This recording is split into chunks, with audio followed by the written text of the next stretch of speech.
So there's like physical things to it. Next slide, if you don't Move on. So, right. Now, we spoke about this guy. He's Leo. Now, he's a very unusual Leo, isn't he? Because, okay, his tail's green. I've done that. I don't think he's got a snake for a tail. However, we can see that he's got like a lion's body. He's got a ring through his mouth. He's got 2 horned crowns, an A above his head, and a very strange knight's helmet on with this kind of double D looking object on his face. Now, that A and that double D object is somewhat to do with the family crest, but not only. We'll see later on. Sorry, go on. We'll see later on where that comes from. But what I want to say is that it's got a man's head with kind of a beak face. Okay. A ring through its nose, which is the bull. Yeah. It's fucking phoenix, man. It's a sphinx. A sphinx, yeah, it's a sphinx. It's a sphinx. It's got horns as well. It's got, it's just about... I think that ring in its mouth, if this is Leo, Aquarius, Taurus, and Scorpio, but mainly being Leo, okay, that this A is also pointing to Alpha Leonis, which is called Regulus. It's a star called Regulus, the heart of the lion. Ooh. Now, the thing about these 4 angels, also known as Matthew, Mark, Luke, and John to the Bible, and you'll see Matthew, Mark, Luke, and John symbolized by these characters, a lion, a bull, an eagle, and a man. These 4 guys have bright stars that sit on the ecliptic. Now, you might not have heard that word before, listeners. However, it's important to remember it, and it's really quite easy. It's the plane on which the planets move around the sun. It's like a disc, isn't it? That everything is quite flat within a very small variable, and everything goes around the sun. That's the ecliptic. And there are 4 stars on that ecliptic in these zodiac signs. The zodiac signs are the background of the stars against the ecliptic, against that disc. As you know, Saturn's in juxtaposition with Capricorn and all that stuff. Do you know what I mean? That's because Saturn will actually go through Capricorn. Yeah. It won't go through, the plough, because the plough's way up near the North Pole star. Yeah. So there's this flat disc that all the planets travel around. Each one of these animals, these zodiac signs, has a bright star that sits on the ecliptic. Wow. Okay. And they were very important in the past for denoting the seasons and other similar things to tell the time. Because they're equally spaced across the zodiac, aren't they? Exactly. It's 12 o'clock, 3 o'clock, 6 o'clock, 9 o'clock. You are way ahead of yourself. That's fantastic. No, I love you. Everything I've said, you've been a move ahead. It's Can I press the thing? Go on, no, I just wanted to say, you mentioned the 4 apostles being linked to the 4... Did they call them the cardinal signs? It's the 4 cardinal directions. Those are the 4 fixed signs. Fixed signs, yes, those are the 4 fixed signs of alchemy. Now, there is Old Testament angels related to these 4 signs, isn't there? There are. The cherubim of Ezekiel. Michael, Gabriel, and 2 others. All right. Those, you've gone slightly off, but in Ezekiel's taken up to see heaven, basically, and he sees angels, and they have the countenance, very biblical word, the countenance of a lion, a bull, an eagle, and a man. Right, cool. And he sees wheels within wheels, which is very interesting in context of that Sator square, because on the Sator square is the word rotas, which means wheels. And these 4 signs are linked to the 4 elements as well. Absolutely, yeah. Fire. There's just so much.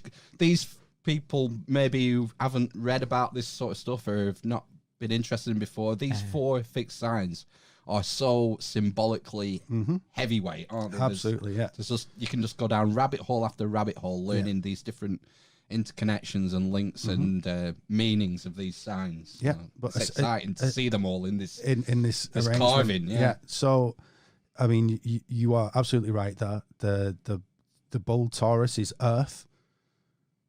The lion is fire.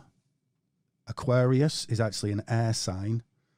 This seems convoluted, but it's correct, and you'll see why later on.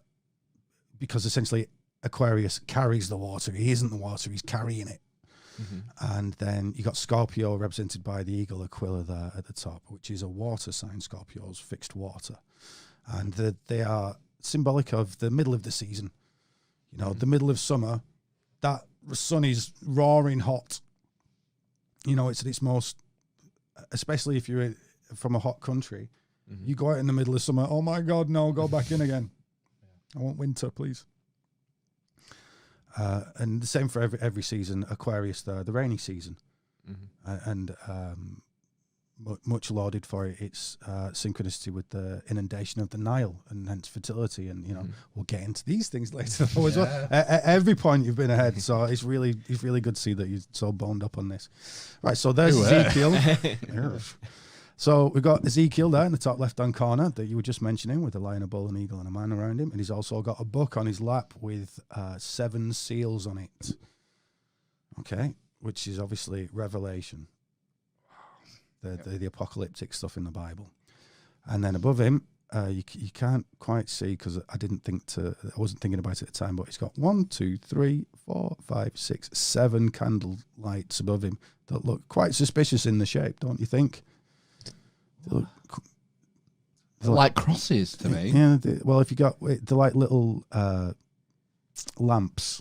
So that's a flame coming out at the top. So if you extinguish the flame, you can imagine what those would be looking like. Is that... Oh, right. Got you. Right. So below that, we've got Jesus with the 4 evangelists around him, Matthew, Mark, Luke, and John. And I think the actual names are on there if you can see well enough. We certainly can't see well enough here, but maybe at home you can see the you know, Matthew, Lucas, our Mark. Johannes, that's correct. And we'll see Oannes later on in this.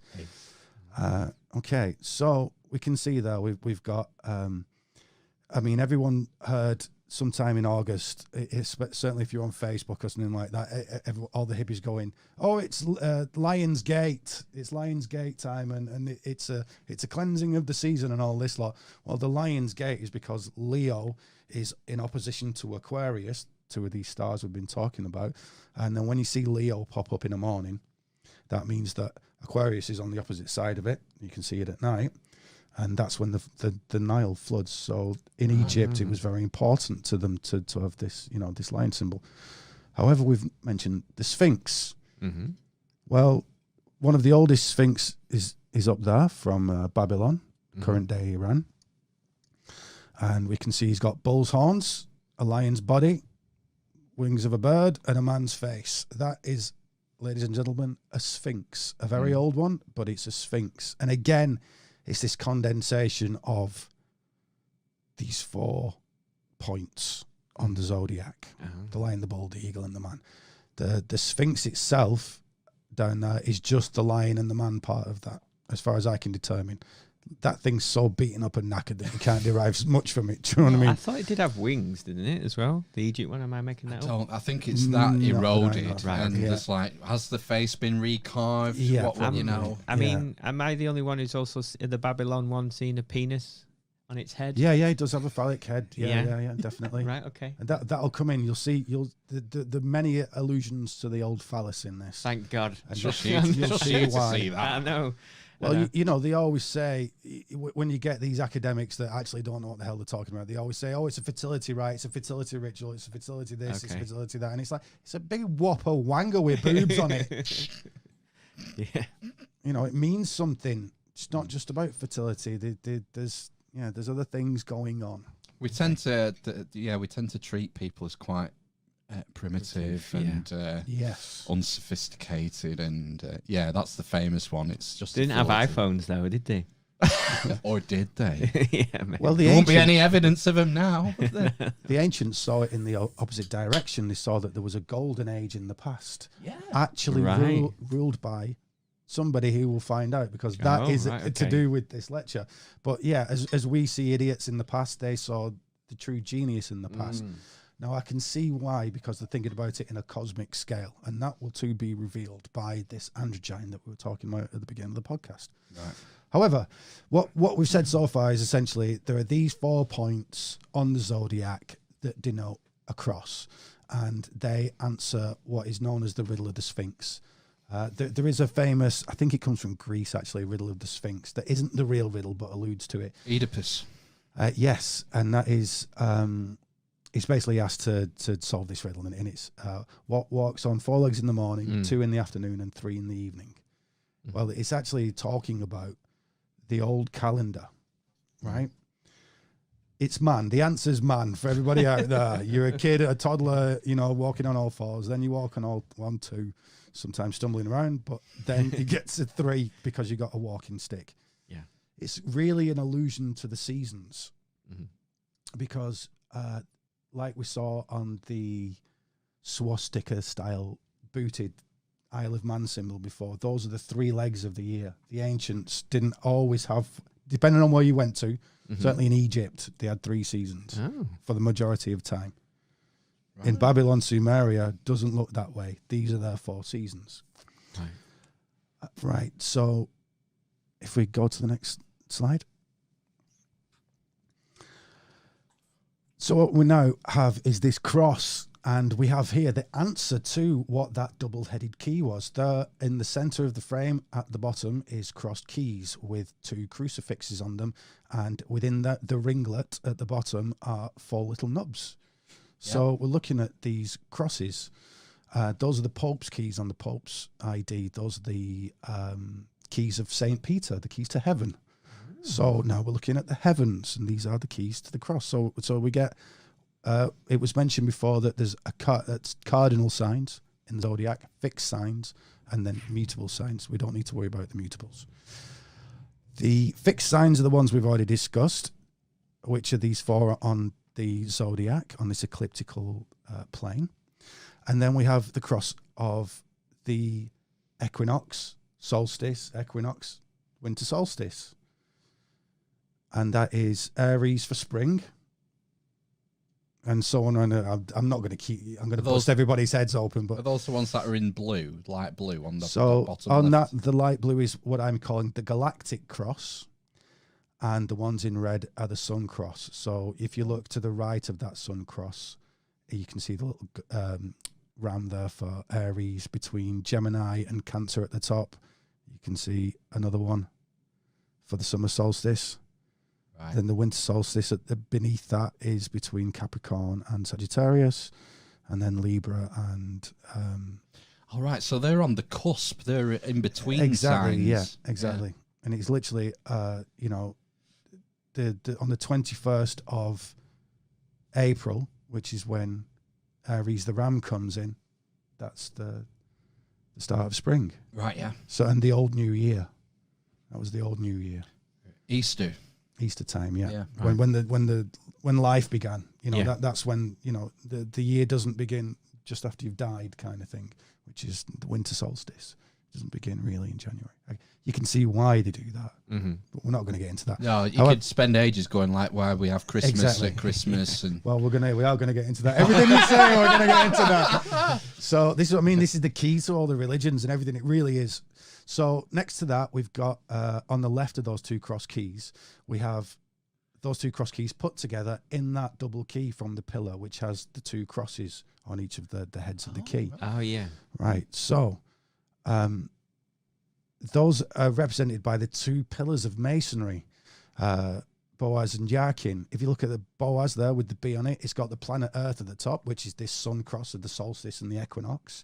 And then it's got one of the zodiac band going around the ecliptic on that Yakin pillar, and that is this galactic cross that I'm talking about, which if you look on the right hand side at the flags, we've got the sun cross for the British for the English flag. The Scottish flag is the galactic cross. You put them both together, you get the Union Jack. Jack means sun. It's an old word for the sun. Right. And then beneath that, we've got the Jolly Roger. Now, it's well known in esoteric circles that cross underneath the head, that head is representing Saturn. We'll get into this later. But death, Saturn, Father Time, this character on a black flag, that's Saturnian. So go on. Jolly Roger, we're thinking, we talked about not Freemasonry, Templars. So the Jolly Roger, the Templars flew on the ships. Yeah, did they? Right. And it's also very important with Freemasonry. It is, yeah. Jolly Roger. It's the sign of Negredo from alchemy, which is transposed into. It's basically the death state, like a dark night of the soul kind of situation, where you've died essentially, and the old you's got to go, and there's new you's got to come out of it. And what they're doing is that cross there. So let's those two bones are essentially the two pillars that are upright, the B and J pillar. And what it is that if you imagine that plane of the ecliptic where the planets are, that's one pole. If you take a north pole for that, like a spinning top, it had a north pole to it. Mm-hmm. So that's one. That's that J pillar. Now the trick is with the Earth, this B pillar is skewed off to one side, at 23.5 degrees on average. And that is the angle between those two crosses on the Jolly Roger.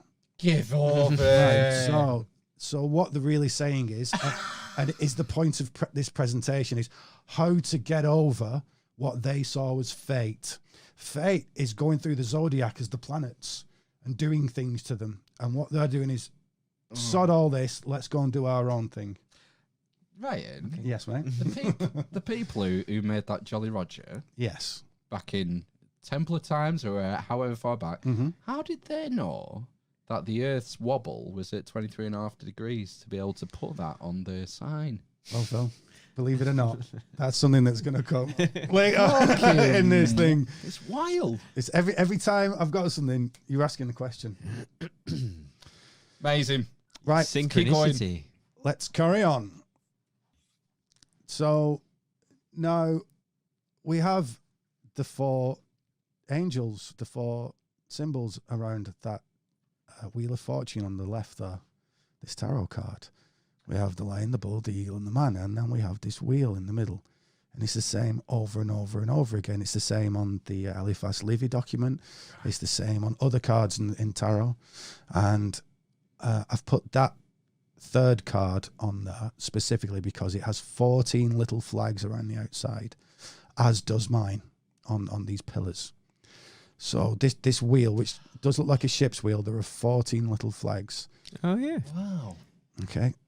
Where's the card from? How is that, an old card or a modern card? That one is from. Oh God, I've got this deck. It's an expensive deck called the Tarot Masonic, which was done by a French Mason, basically, right. who's into all this stuff. So is it fairly modern? Yeah, right. It's I think it's from the 70s or 80s. It's very nicely done. All the yellow on there's like gold leaf kind of thing. Maybe he'd been to Rivington and he saw the flags on your, saw it. on Well, your stone. Frankly, the only place I could find any detailed information at all, which is no detail at all, was from a French site, a French hermeticist that had been overlooking at them. So really, right? Okay, that's interesting. But honestly, it was just basic details about where he found it. And Rivington, I've been to Rivington. You could see it in the way he'd written it. He was speaking. Ryan, yes, man. Bottom left of that third card. Far left JB of the third under card. The bull. Say that again. There's initials JB. Is that going back to those pillars you showed in the previous? That's actually the artist. That's the artist. Oh, no, it's Jim Ball. I thought it was Jachin and Boaz. Jim Bowen. Sean. Bullseye there, mate. Nay, good spot though. Anyway, Yeah, very good. At least I thought you were gonna sleep. Yeah, Eyes of a hawk. I thought you'd be doing emails by now. So So obviously got an eye for the irrelevant. So we've got the 14 flags, which points that this Wheel of Fortune carving on the stone again is related. These are related, yeah. Yeah. So basically that we can see that all these things are mega related, and we are onto something here. Absolutely. And that is the Wheel of Fortune. The Wheel of Fortune, as I said, is basically the spin of the heavens, the turn of the year. You can see on the far left card that you've got like a northeast, south, and west, and I'm citing that is the solstice cross, and the cross next to it is the galactic cross. Now, if you look around, it says tarot, T-A-R-O. Yeah. And you've also got, if you look from the T at the top and look right, it's got this is Hebrew. It says Yud Hey Vav Hey, which is basically Jehovah, Jehovah. It's the name of God. It's the name of God, which the Jews couldn't say, else they got stoned. Absolutely. Oh. Jehovah, I'm saying Jehovah. yeah. That's Python. Yes, for Wow. everybody out there. Yeah. So we'll see later on. These things turn up again on our pillar. I want to show you a different one. So if we go on to the next